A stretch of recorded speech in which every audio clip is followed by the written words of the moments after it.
అందరికీ నమస్కారం. Welcome to S R spicy kitchen. ఈరోజు మనం చూడబోయే రెసిపీ గోంగూర చికెన్ అండి.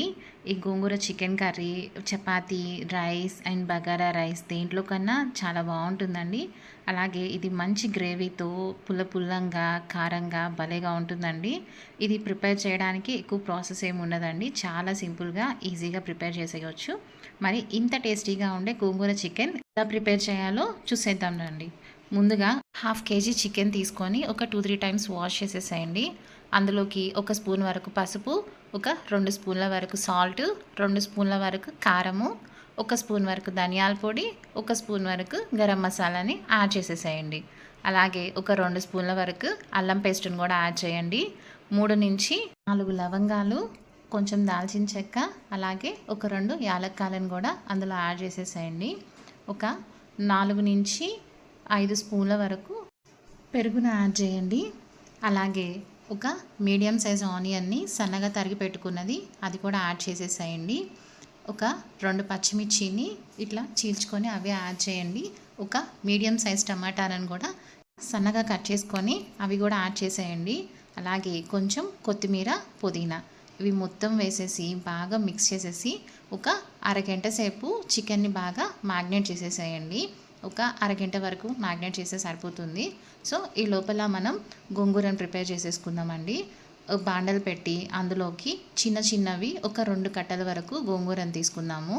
అలాగే ఒక 2 పచ్చిమిర్చిని కూడా యాడ్ చేద్దాము. గోంగూర పుల్లంగా ఉంటుంది కాబట్టి ఈ కర్రీకి కొంచెం కారం ఎక్కువే పడుతుందండి. సో ఒక 2 పచ్చిమిర్చిని కూడా యాడ్ చేసి ఒక అర గ్లాస్ వరకు నీళ్ళని పోసి ఈ నీళ్ళు అంతా బాగా ఇనికిపోయేంత వరకు గోంగూరను ఉడకబెట్టండి. ఒక 5 నిమిషాల లోపల ఈ గోంగూర అంతా ఉడికిపోతుంది. చూడండి, ఈ గోంగూర ఆల్మోస్ట్ ఉడికిపోయింది. ఇప్పుడు ఈ గోంగూరనంతా మనం చల్లారి పెట్టేసుకొని మిక్సీ పెట్టేసుకొని పక్కన పెట్టేసుకుందామండి.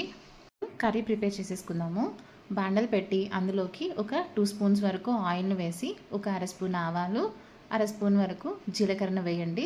ఆవాలు జీలకర్ర చిటపటమన్నాక మనం ముందుగా కలిపి పెట్టుకున్న చికెన్ ఉంది కదండి, ఆ చికెన్ మొత్తం ఈ బాండెట్లోకి ట్రాన్స్ఫర్ చేసేసేయండి.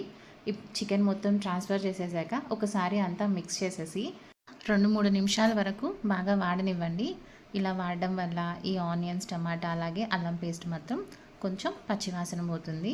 ఇలాగా ఒక 2-3 నిమిషాలు వాడిన తర్వాత మూత పెట్టేసేసి మీడియం ఫ్లేమ్లో పెట్టేసి ఒక 5 మినిట్స్ ఉంచేసేయండి. వాటర్ ఏం పోయాల్సిన అవసరం లేదు. ఈ పెరుగు ఇవంతా వేసాం కదా, సో ఇదే కొంచెం గ్రేవీలా తయారవుతుంది. చూడండి, ఒక 5 మినిట్స్ తర్వాత మూత ఓపెన్ చేసి చూస్తే ఈ మసాలాలంతా బాగా వాడి ఆయిల్ ఇట్లా పైకి తేలుతుంది చూడండి. ఇప్పుడు ఒకసారి మొత్తం మిక్స్ చేసేసి ఒక గ్లాస్ వరకు నీళ్ళని యాడ్ చేసుకుందామండి. ఒక గ్లాస్ నీళ్ళని యాడ్ చేసేసి ఒకసారి మొత్తం మిక్స్ చేసేసి మీడియం ఫ్లేమ్లో పెట్టి మూత పెట్టేసి ఇంకొంచెం సేపు మగ్గనివ్వండి. చూడండి, ఇప్పుడు ఒక 10 నిమిషాల తర్వాత మూతను ఓపెన్ చేసి చూద్దాము. చూడండి, ఆల్మోస్ట్ గ్రేవీ అంతా దగ్గర పడింది. అలాగే చికెన్ కూడా చాలా వరకు ఉడికిపోయింది. సో ఇప్పుడు మనం ముందుగా గ్రైండ్ చేసి పెట్టుకున్నాం కదా ఈ గోంగూర పేస్ట్ని అంతా ఇందులో యాడ్ చేసేసి ఒకసారి మొత్తం మిక్స్ చేసేసి ఒక 2-3 నిమిషాల పాటు బాగా ఉడకని. చూడండి, కొంచెం సేపటికంతా కర్రీ అంతా దగ్గర పడిపోయింది. సో ఇప్పుడు మనం లాస్ట్గా కొంచెం కొత్తిమీరని వేసేసుకొని ఒకసారి అంతా మిక్స్ చేసేసుకొని వేడివేడిగా సర్వ్ చేసుకోవడమేనండి.